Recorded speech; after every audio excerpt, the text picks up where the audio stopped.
Welcome to a new video. Let's take a look at some new malicious compliance stories. The first story is called, "You Won't Mow My Lawn?"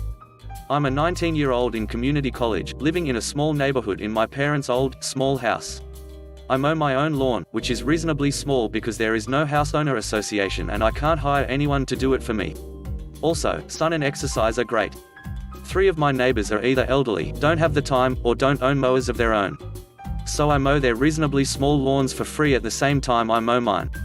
I live in a very close neighborhood, so while I may do mowing, another neighbor may power wash driveways or some such. Let's just say, I mow out of the goodness of my heart, and get compensated with a bottle of cold water afterward by 2 out of the 3. The third, however, is where the malicious compliance begins. The third neighbor is a very stubborn, 40-something-year-old lady who owns her own mower, can afford to hire someone to do it for her and is very specific about how and when her lawn gets done, even though it's free. Reason 3 is the most disturbing honestly because she does not let me use my mower, or fix hers. Seriously, it's like she's punishing me for volunteering to help her. And this mower is a piece of garbage.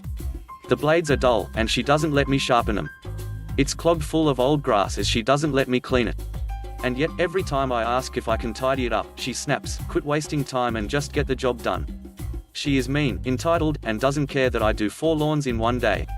Even on days where I can't mow the lawn because I'm feeling under the weather or am just too busy with school, she threatens to call her fictive house owner association and report me for running a business without a license, unless I get the lawn mowed.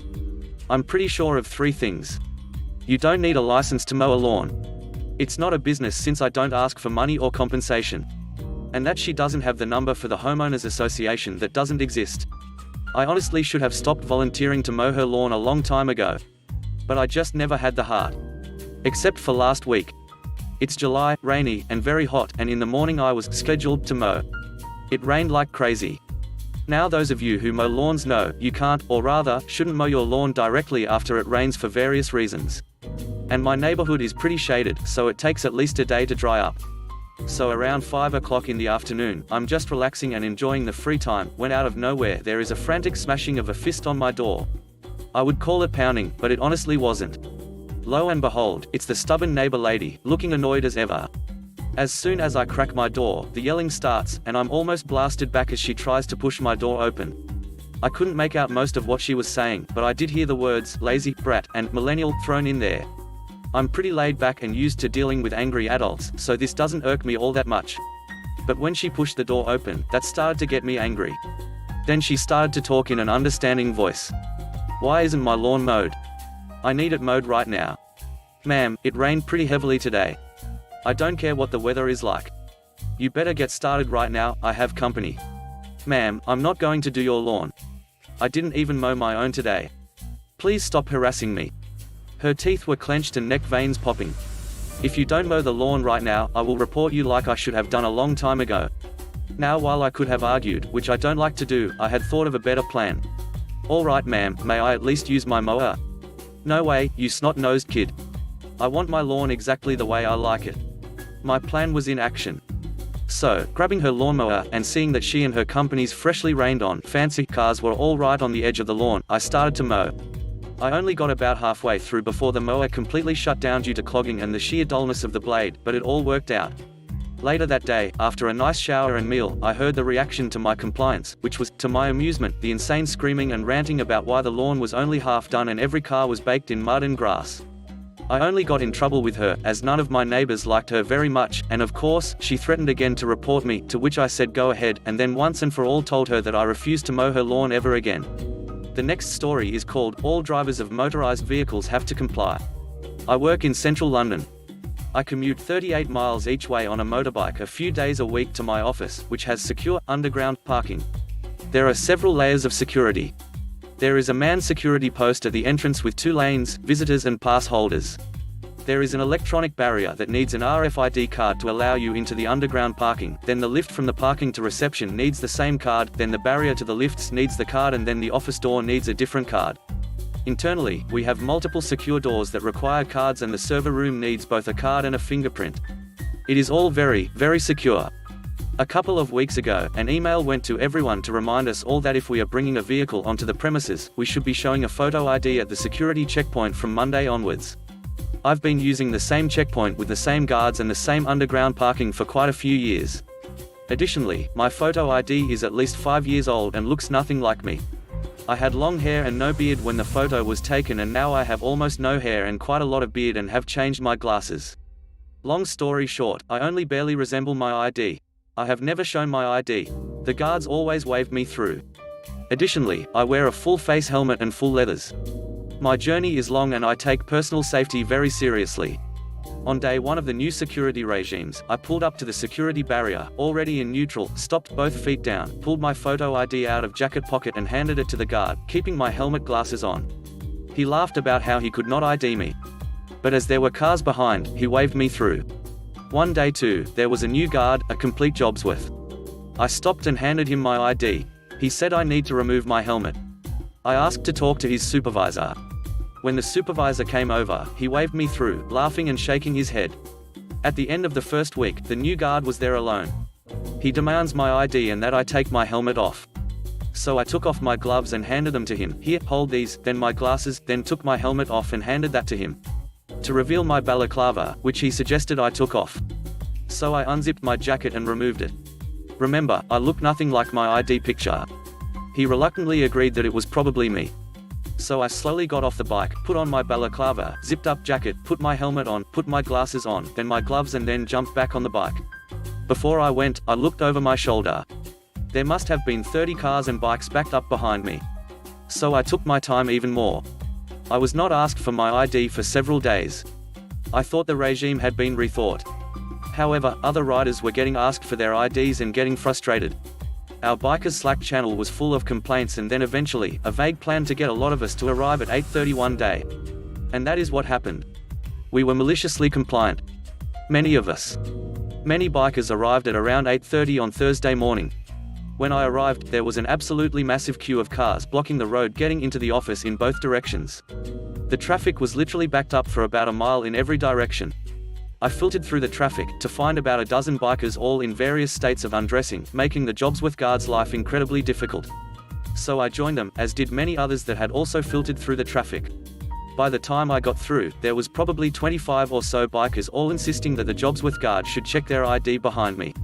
He had called for reinforcements, and the supervisor and several other guards were all trying to get us through the barrier and let the huge traffic jam behind us clear.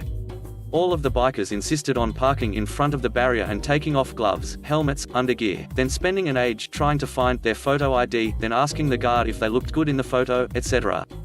Apparently, the jam did not clear fully until nearly 11, by which time the police had been called. Later that day, a new email went around, saying that motorcycle, scooter and moped riders are exempt from the photo ID rules, as consideration was not given as to the difficulties faced in the identification of helmeted riders. This morning, the barrier was raised just as I turned into the property. The last story is called, Grandma Got the Bank. Around 2011 my grandma had a fall and it messed up her leg. After about a year of constant infection and other issues, she got it amputated. Because I was 17 and poor, my grandma and I had a pretty cool deal. I could use her car whenever I needed, as long as I drove her to appointments, shopping, etc. I was down because free car, and she'd always get me lunch or something. So, after a few years, we go to the bank. We went every other week for her to get out cash. Grandma always wanted to go into the bank and talk to people rather than use the machines to withdraw. No big deal, she's old and lonely, so I'd wheel her in and we'd wait in line so she can make small talk. We get to a teller she knows, who greets her as usual.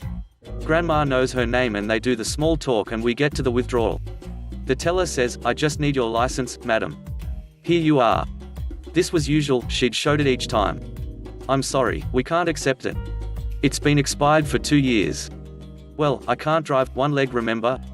And I used it last week and the week before, etc." "I'm sorry, we can't accept it." "Well, let me talk to Bill, the manager." The teller fetches Bill, who greets Grandma. They make small talk and he then tells her the same thing. I ask if I can withdraw it for her. I show my license, same last name, I have an account there too that she had originally helped me get and her name was on. No dice. They don't offer any other solutions, just no. So Grandma just smiles and says she'll be back. I roll her outside and she apologizes that today will be longer than our usual 2-hour errand trip. I didn't have much to do, so whatever. We go to the Department of Motor Vehicles in the same plaza and spend 2 hours getting her a temporary ID with no photo and wheel back over to the bank. We roll in and Bill greets her but says he still can't let her withdraw. Probably assumes she'd try to just get a different teller.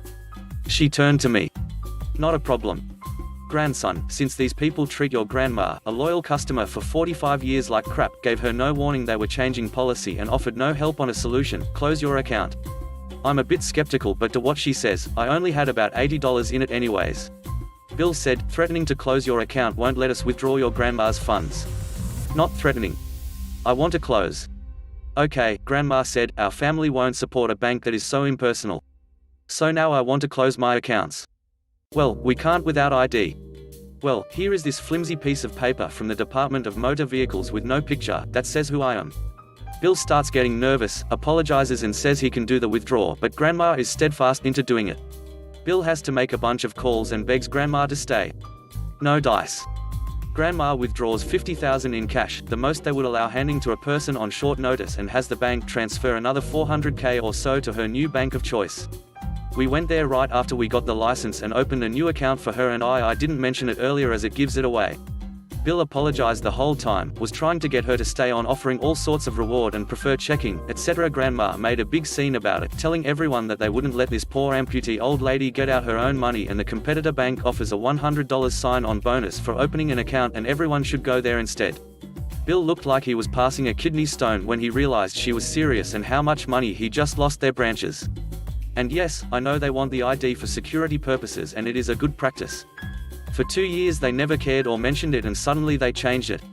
If they had done something like, hey, this time we can accept it because we know you, but we just updated our policy so you will need to get an updated ID, Grandma would have been cool. But no, they didn't even offer things like go use the machine or write your grandson a check and he can cash it. They were just being stubborn on the policy. Thanks for watching the video. I hope you enjoyed it. If you did, please consider subscribing to the channel for more content. Let me know what you think about the stories in the comment section below. Have a great day. Bye bye.